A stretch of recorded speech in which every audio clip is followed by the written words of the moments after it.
तो चलिए शुरुआत करते हैं। तो सबसे पहले हम लोग तैयारी जिस एग्जाम की करते हैं वो नाम है बीपीएससी। ठीक है। कहने का तो बीपीएससी है एक स्टेट का टफेस्ट एग्जाम होता है, लेकिन अदर स्टेट के तुलना में अगर आप इस स्टेट के एग्जाम को कंपैरिजन करते हो तो बहुत ही इसका सिलेबस जो बहुत ही सिंपलेस्ट है और बहुत ही आसान है। ठीक है। आप बोलोगे सर आप बीपीएससी एग्जाम को आसान बता रहे हैं, तो बिल्कुल हम बीपीएससी एग्जाम को उस कंडीशन में आसान बता रहे हैं जब इस एग्जाम को आप दूसरे स्टेट के एग्जाम से कंपैरिजन करते हो। अब रीजन ये है, आप देख सकते हो यहाँ पे बहुत सारे ऐसे बच्चे होंगे जो यूपी से होंगे, बहुत सारे बच्चे होंगे एमपी से होंगे, बहुत सारे बच्चे होंगे झारखंड से होंगे, लेकिन आप में से ही कोई ऐसा नहीं होगा जो किसी दूसरे स्टेट के पीसीएस एग्जाम को फोकस करता होगा। ठीक है। लेकिन सारे ही बच्चे जो यूपीएससी भी देते हैं वो भी बीपीएससी दे रहे हैं, अदर स्टेट के बच्चे भी बीपीएससी की तरफ क्यों झुकाव रख रहे हैं? ठीक है। क्योंकि अभी तक बीपीएससी सिंपलेस्ट पीसीएस है जो कि सबसे आसान तरीके से आपको पीसीएस के एग्जाम कन्वर्ट करवाती है और अच्छे खासे मतलब आपको जो है सो मतलब एक अच्छे खासे पद भी आपको प्रोवाइड करती है। ठीक है। दूसरी बात, आप बीपीएससी के एग्जाम जब तैयारी कर रहे हो तो आपको ये पता होना चाहिए से हमारा क्या करना पड़ता है। तो आप देखोगे टोटल 1020 नंबर की एग्जाम होती है, जो कि 900 नंबर का पेपर होता है प्लस 120 नंबर का एग्जाम होता है। ठीक है। 900 नंबर का 3 पेपर इसमें कंबाइंड होता है। ठीक है। 300, 300 एंड 300। ठीक है। आप बोलोगे सर एक ऐसा एग्जाम है जिससे ऑप्शनल के लिए भी आपको बहुत कुछ नहीं करना पड़ता, ऑप्शनल भी आपका जो है वो आपका ऑब्जेक्टिव बेस आपका हो गया है। ठीक है। बाकी जो मेनली जो हमारा फोकस पेपर है जीएस 1 है, जीएस 2 है और जीए सॉरी एसए पेपर हो गया। बाकी जो जीएस 1 पेपर की बात करेंगे तो ये पेपर आसान होता है। रीजन क्या है, आप वर्षों से जो आप पढ़ते आ रहे हो, ठीक है, अपना जो भी जीएस आप पढ़ते हो फॉर द प्रीलिम्स, उसी का डिस्क्रिप्टिव रूप है। ठीक है। बहुत कुछ इसमें है नहीं। ठीक है। और उसमें भी आप देखोगे तो 72 नंबर का स्टैटिक्स पोर्शन होते हैं जो कि आपको स्कोर करके देता है। और टोटल अगर बात करें 50%, 55% अगर आपको मार्क्स अगर आपको मिल जाता है, ठीक है, तो आपको अच्छे खासे आपको इसमें पोस्ट मिल जाते हैं। लेकिन सबसे ज्यादा जो दिक्कत जो लोगों के साथ ये होती है, मेंस को अप्रोच करने में बहुत ही ज्यादा दिक्कत होती है। और रीजन ये है ना से उन्होंने कभी लिखा नहीं, और जिन्होंने कभी लिखा नहीं उनके लिए लगेगा मेंस क्या है, बहुत अधिक टफ है। ठीक है। लेकिन जिस दिन से भी आप मेंस लिखना शुरू कर दोगे, आप में से कोई भी, और अगर वो बिगिनर है तो उनके लिए और भी जरा आसान वो चीजें पड़ेगी, उस दिन से आपके लिए मेंस बहुत ज्यादा आसान हो जाएगा। पहले दिन तो आपके हाथ नहीं उठेगी, लेकिन आप कुछ भी एबीसीडी कुछ भी अगर कॉपी पे लिखते हो, गंदा से गंदा भी आप लिखते हो, ठीक है, तो दूसरा दिन इंप्रूव होगा, तीसरा दिन इंप्रूव होगा, चौथा पांचवा दिन से आपकी हाथ खुद ब खुद उठने लगेगी और आपके लिए सोचना भी आसान हो जाएगा और आप बहुत अच्छे तरीके से आप चाहोगे तो कॉपी पे अपने चीजों के अप्रोच कर सकते हो। ठीक है।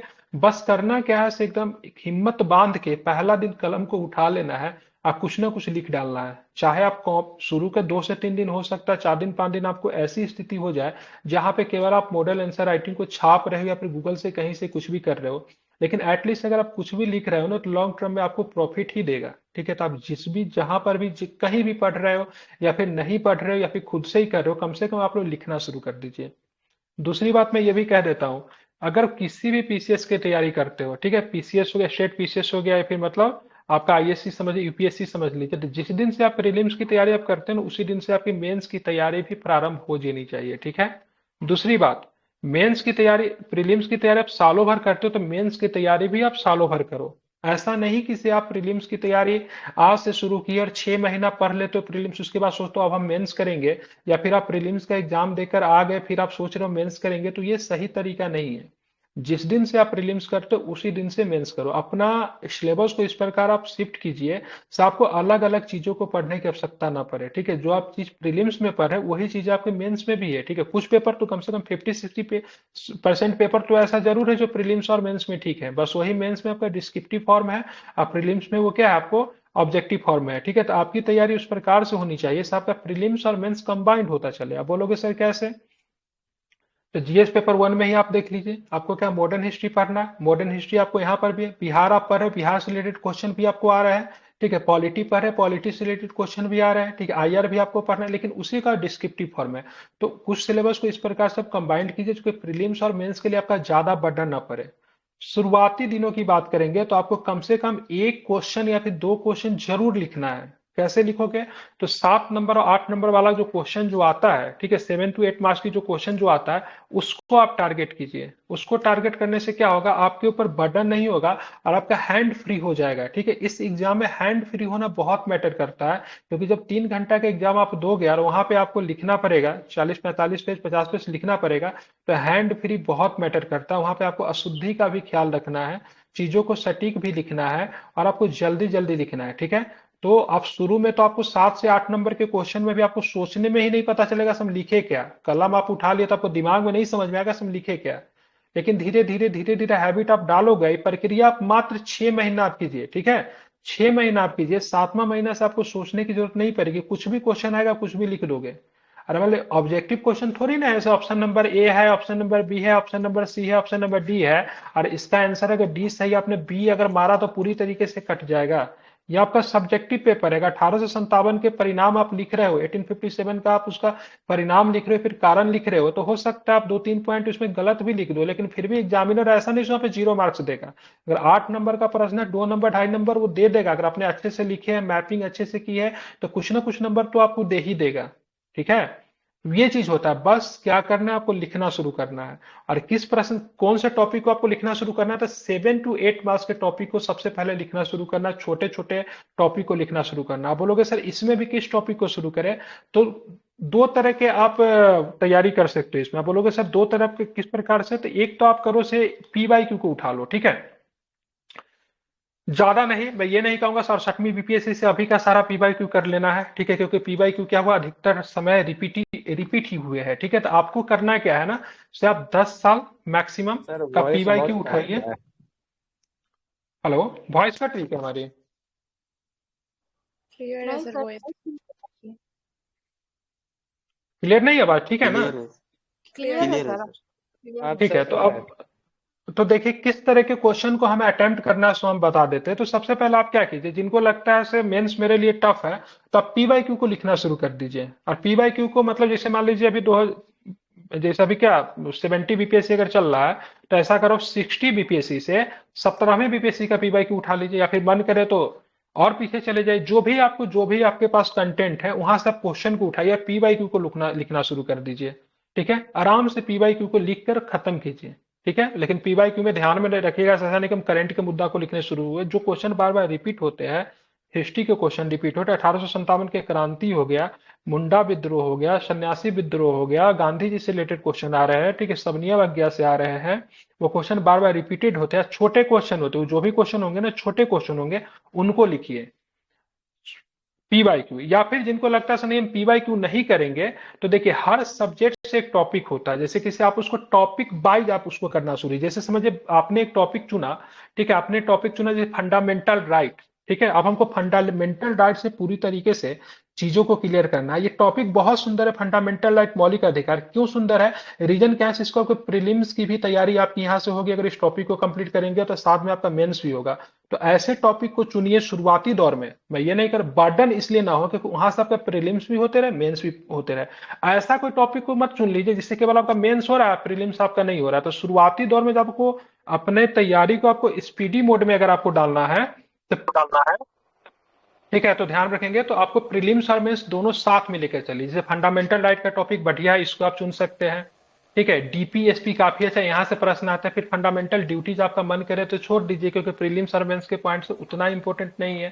ठीक है, फिर प्रेसिडेंट से क्वेश्चन आते हैं, तो ये सारे टॉपिक है जहां से प्रश्न बनने की संभावना है। अब इस टॉपिक को आप चाहे, ठीक है, तो इसको आपको मेंस के तौर पे आप तैयार कर सकते हो। ठीक है, कैसे तैयार करेंगे, तो इसके लिए नोट्स बनाइए आप। बोलोगे सर कैसे नोट्स बनाए, तो जैसे मान लीजिए टॉपिक है फंडामेंटल राइट मौलिक अधिकार, तो मौलिक अधिकार में आप देखोगे, ठीक है, तो जैसे समझिए एक टॉपिक ये हो गया, ठीक है, अनुच्छेद 21 मतलब आर्टिकल 21 में क्या क्या चीज दिया हुआ, उससे संबंधित क्षेत्र एवं विस्तार क्या है, तो इस टॉपिक का एक नोट्स बना लीजिए। ठीक है, मौलिक अधिकारों की आलोचना किस अधिकार पे की जाती है उस पर बता लीजिए। ठीक है, आरटीआई क्या था, सूचना का अधिकार क्या है, ठीक है, राइट टू प्राइवेसी क्या है, निजता का अधिकार क्या है, ये सब टॉपिक है। हो सकता है एग्जाम में सीधे सीधे निजता का अधिकार आपसे एग्जाम में पूछ दे। ठीक है, कुछ भी पूछा जा सकता है। तो ये सारे टॉपिक ऑलरेडी प्रोवाइडेड है, बहुत सारे इंस्टीट्यूट ने इन सारे टॉपिक को आपको दिया है। ठीक है, आपको बस क्या करना है, अपने कॉपी पे इसके नोट्स बनाने हैं। और नोट्स जब बनाएंगे तो इस प्रकार से नोट्स बनाइए इससे आपका प्रीलिम्स और मेंस दोनों को दोनों कंप्लीट हो जाए, ठीक है। ऐसा नहीं कि सिर्फ प्रीलिम्स के लिए अलग कुछ बना रहे हैं, मेंस के लिए अलग कुछ बना रहे हैं, ऐसा हमको बिल्कुल भी नहीं करना है। हमको इस प्रकार से चीजों को मतलब क्रिएट करना है हमारा प्रीलिम्स और मेंस दोनों साथ साथ में हो रहा है, ठीक है। अपना एक स्ट्रेटजी तैयार कीजिए और उस तरीके से पढ़िए, क्योंकि देखिए अभी बीपीएससी की सबसे बड़ी कमी क्या है ना, इन्होंने तो प्रीलिम्स का सिलेबस नहीं दिया है, अब मेंस का भी सिलेबस नहीं दिया है, ठीक है। दोनों में से कोई भी सिलेबस प्रोवाइडेड नहीं है, लिखते सीधे पॉलिटी पूछेंगे। अब पॉलिटी में क्या पूछोगे वो नहीं दिया हुआ है, हिस्ट्री पूछेंगे, मॉडर्न हिस्ट्री पूछेंगे।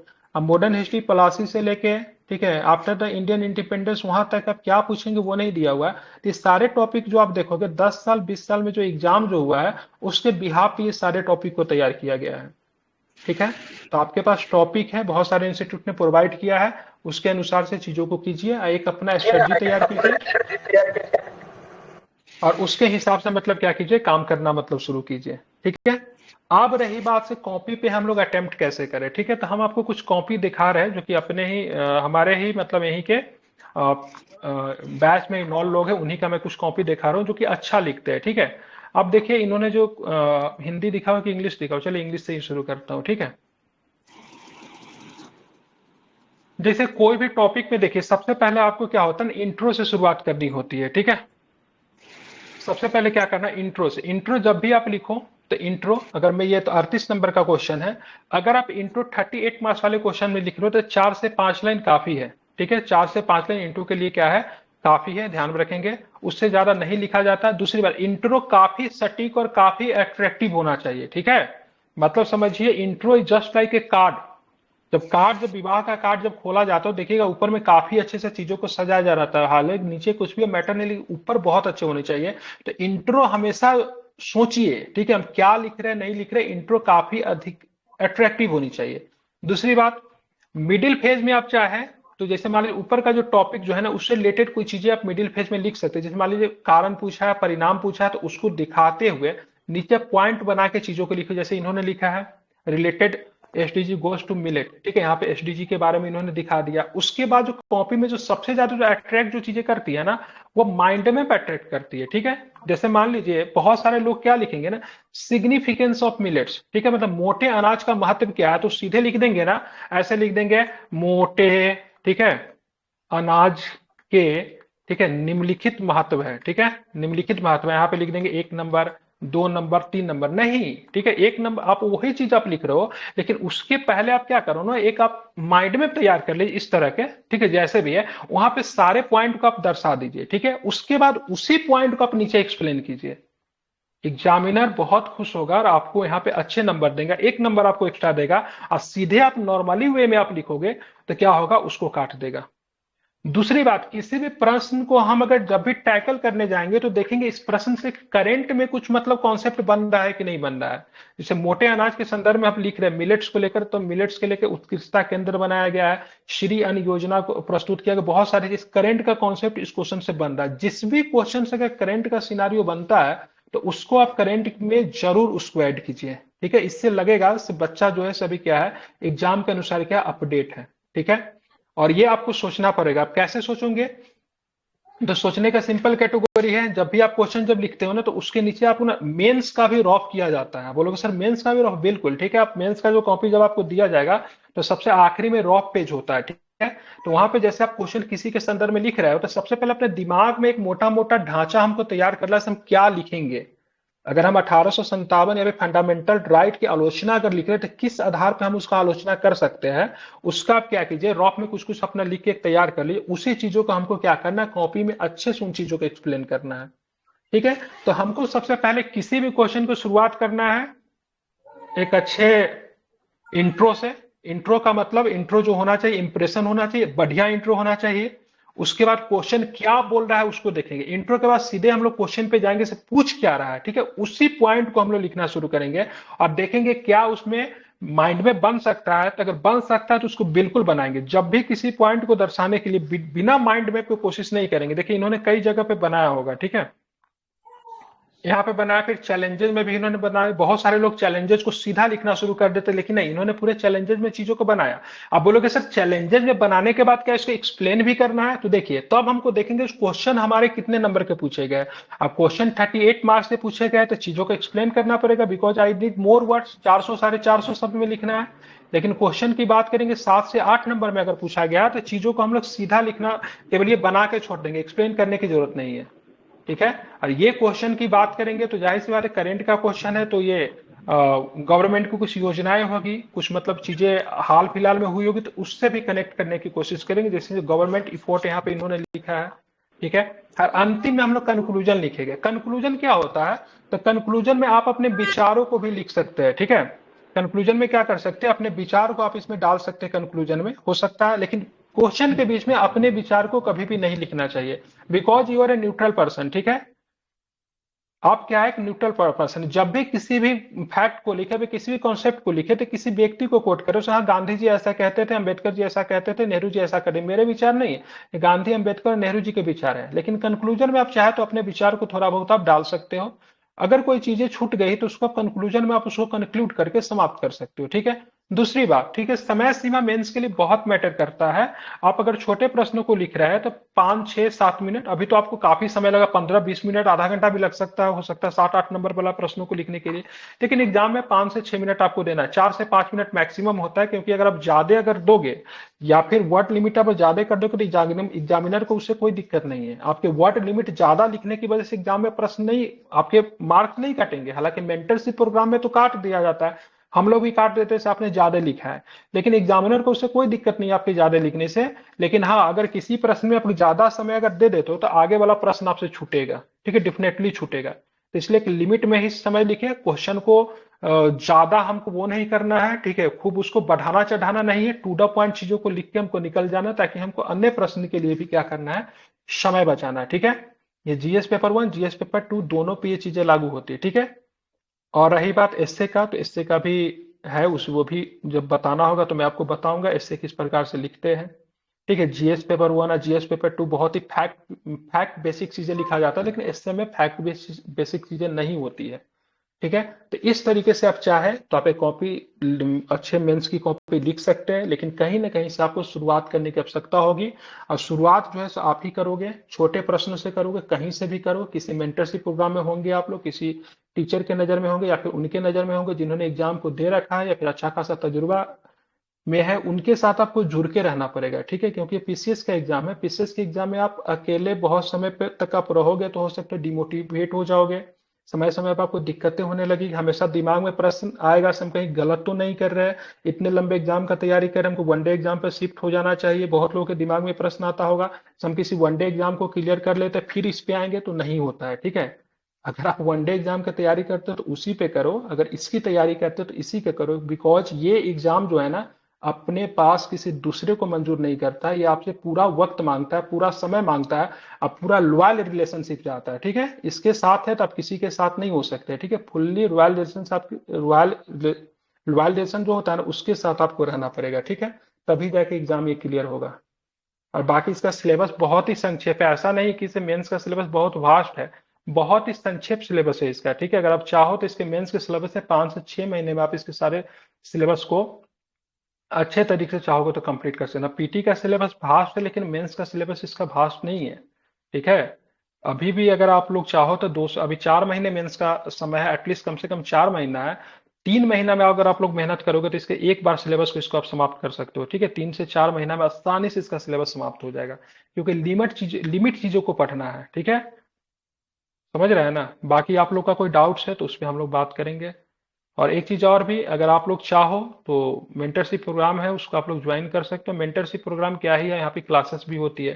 ठीक है, तो आप चाहो तो इसको ज्वाइन कर सकते हो, प्रतिदिन मेंस से राइटिंग के लिए वक्त दे सकते हैं। अच्छी चीजें क्या है, जैसे हमारे यहाँ जो चीजें जो होती है, हमारे यहाँ जो चीजें जो होती है वो आपका ऐसा नहीं कि वीक में एक बार हम लोग करवाते हैं, क्योंकि हम जानते हैं बच्चे को प्रतिदिन प्रैक्टिस की आवश्यकता होती है। अगर मैं सप्ताह में एक दिन अगर करवाएंगे और फिर 7 दिन बंद करके रखेंगे तो आपकी हाथ की स्पीड भी नहीं बन पाएगी और आप सही से कर भी नहीं पाओगे। तो इसलिए प्रतिदिन हमारे यहाँ मेंसेस राइटिंग की प्रैक्टिस की जाती करवाई जाती है, जो कि 1 बीपीएससी में भी और 70 बीपीएससी में भी, दोनों में ये चीज़ अवेलेबल है। ठीक है, तो आप लोग चाहे तो मामूली फी के साथ इस प्रोग्राम को ज्वाइन कर सकते हो। टिल द 70 बीपीएससी मेंस तक वैलिडिटी रहेगी।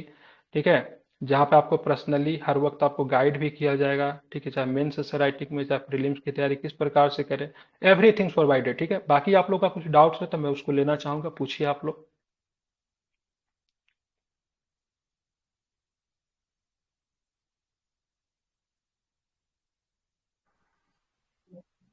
हेलो सर, मैं अभिषेक बोल रहा हूँ। जी इसमें अभिषेक।